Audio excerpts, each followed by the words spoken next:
ঠিক কোনো কারণ রয়েছে? মানে এর পেছনের গল্পটা কি ডায়াবেটিসের? একদমই ঠিক কথা, কারণ আমরা এনবিপির প্রোগ্রামে মাঝে মাঝেই এই সুগার বা ডায়াবেটিস নিয়ে আলোচনা করি। তার একটাই কারণ কি, আয়ুর্বেদ চাইছে একটা সচেতন সমাজ গড়ে তোলার জন্য, কি আমার সুগার হয়েছে, সুগারকে আমরা ভয় পাবো না। এবং এর পিছনের কারণগুলো যেটা আপনি জিজ্ঞেস করলেন, কারণগুলো যদি আমরা একটু ভালোভাবে ভাবি, একটা সুগার পেশেন্ট যখন আমার কাছে আসছেন, আমরা কি বলি, কি আপনার বাড়ির কারুর ছিল কি, ফ্যামিলি হিস্ট্রি কি পজিটিভ রয়েছে আপনার? তারপরে কি জিজ্ঞেস করি, আপনার কি খুব অত্যধিক চাপের কোনো কাজ রয়েছে, কি আপনার খুব চিন্তা হচ্ছে, অ্যাংজাইটি রয়েছে, বা কোনো টেনশনের কাজ, বা আপনার রাত্রে কি ঘুমটা ভালোভাবে হচ্ছে, কোনো আপনার ঘুমের সমস্যা হচ্ছে কি, রাত্রিবেলা শুতেই যাচ্ছেন, খাওয়া দাওয়ার পর ঘুম আসছে না, লেট নাইট অবধি কাজ করতে হচ্ছে।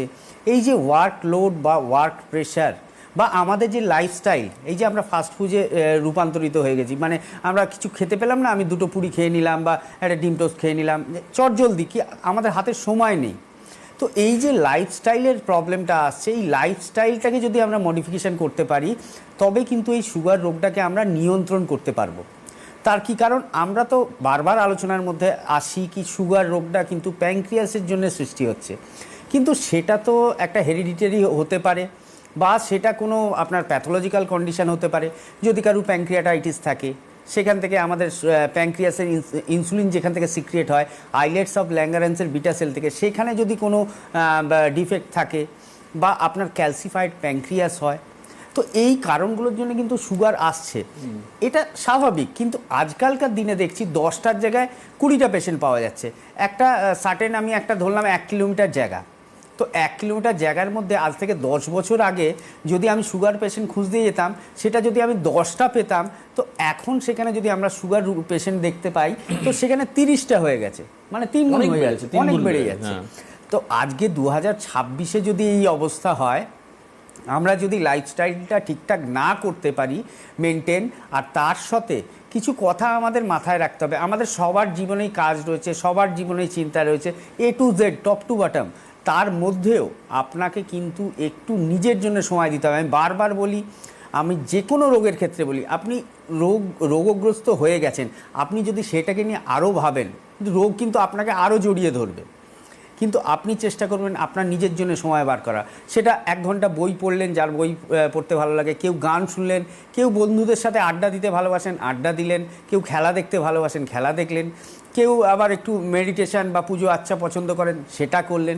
তো নিজের জন্য একটা আধ ঘন্টা বা 1 ঘন্টা সময় বের করুন, তাহলে কিন্তু এই ধরনের যে ক্রনিক ডিজিজগুলো, আজকে আমরা সুগার নিয়ে আলোচনা করছি, কিন্তু আমাদের এনবিপিতে দীর্ঘদিন ধরে এবং আয়ুর্বেদে আমরা বারবার বলে আসি কি, যে কোনো ক্রনিক রোগ, ক্রনিক এবং ক্রিটিক্যাল, যার কোনো ট্রিটমেন্ট নেই, আদারপ্যাথিতে বলে দিয়েছে, তার জন্যে কিন্তু আয়ুর্বেদ বেস্ট। এবং এনবিপি Unani and Ayurvedic research centre one of them, যারা লিড করছে আয়ুর্বেদকে আমাদের ইস্টার্ন জোনে, মেনলি ইস্টার্ন ইন্ডিয়ার মধ্যে। তো আপনার যখন সুগার রোগটা হচ্ছে, আমরা আয়ুর্বেদ মতে কি বলি, আমরা একটু আয়ুর্বেদের মধ্যে আসি। আয়ুর্বেদ মতে 3টে আমাদের দোষ রয়েছে, বায়ু, পিত্ত এবং কফ, আমরা জানি এই 3টে শারীরিক দোষ। তো আমরা যদি একটু পিছিয়ে যাই, আজ থেকে 5000 বছর পূর্বে যখন এই আয়ুর্বেদ শাস্ত্রটা লেখা হয়েছিল, এই অথর্ববেদ থেকে কিন্তু আমাদের আয়ুর্বেদটা এসেছে। তো যখন এটা লেখা হয়েছিল, তখন কিন্তু সুগার রোগকে 20 ভাগে ভাগ করা হয়েছে, মানে বাতজ প্রমেহ রয়েছে 4টে, পিত্তজ প্রমেহ 6টা, এবং কফজ প্রমেহ, মানে যেটা হচ্ছে আপনার কফ দোষের জন্য হয়, সেটা হচ্ছে 10টা। মানে টোটাল 3টে দোষ মিলিয়ে কিন্তু আমরা 20 ধরনের সুগার রোগ পেলাম।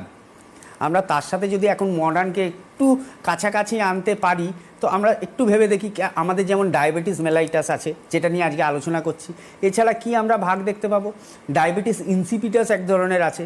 ডায়াবেটিস ইনসিপিটাস মানে কি, একটা সার্টেন পিরিয়ডে হবে, আবার সেটা অটোমেটিক্যালি আপনার সাবসাইড হয়ে যাবে, তার জন্য কোনো মেডিসিন লাগবে না।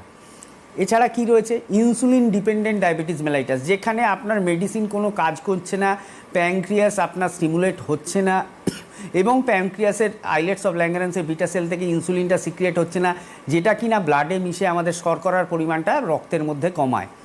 আর এছাড়া কি দেখতে পাই, জুভেনাইল ডায়াবেটিস মেলাইটাস, যেটা কিনা বাচ্চাদের মধ্যে এখন এই প্রবণতাটা অনেক বেড়ে গেছে।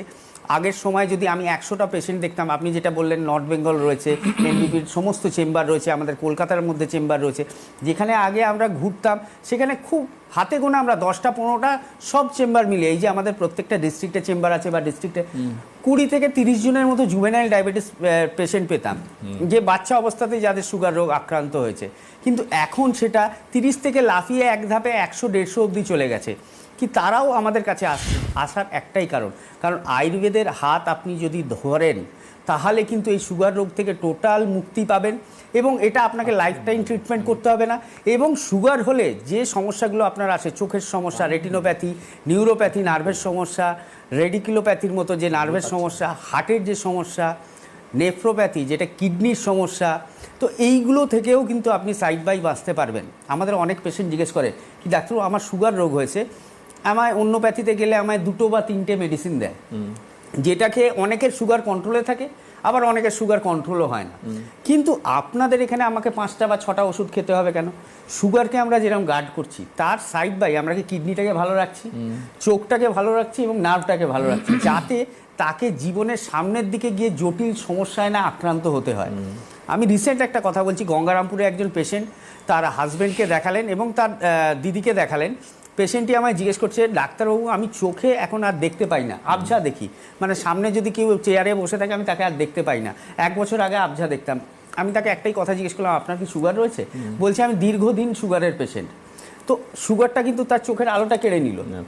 একটা মানুষ কিন্তু তখনই ঠিকভাবে কাজ করতে পারে যদি তার চোখটা ঠিক থাকে। আমাদের ভাইটাল অর্গান, আমাদের ঊর্ধ্বজত্রুগত রোগ যতগুলো বলা রয়েছে আয়ুর্বেদে, ঊর্ধ্বজত্রুগত মানে কি আমাদের আপার ক্ল্যাভিকেল, মানে ক্ল্যাভিকেলের ওপরের যে পার্টগুলো রয়েছে এইগুলো কিন্তু মোস্ট সেন্সিটিভ পার্ট। চোখ হোক, কান হোক, ছোটবেলায় ছিল না বাবা মারা বলতো কি চোখ থাকতে চোখের মর্ম বুঝিস না, দাঁত থাকতে দাঁতের মর্ম বুঝিস না, সেইটা হয়ে গেছে আমাদের। তো সুগারকে যদি আপনারা ভালো করতে চান, ইনসুলিন ছাড়া যদি আপনারা সুস্থ থাকতে চান এবং সুগারকে যদি নিজের আয়ত্তে রাখতে চান, যেমন একটা ঘোড়াকে যে চালায় সে যেমন আয়ত্তে রাখে সেই ঘোড়াটাকে, সেই রোগটাকে আয়ত্তে আপনাকে রাখতে হবে। তো সুগারকেও আয়ত্তে রাখা যায় এবং আয়ুর্বেদের হাত ধরলে সুগার রোগকে কিন্তু সম্পূর্ণভাবে ঠিক করা যায় এবং সেটাকে কন্ট্রোলও করা যায়। আরেকটা খুব সুন্দর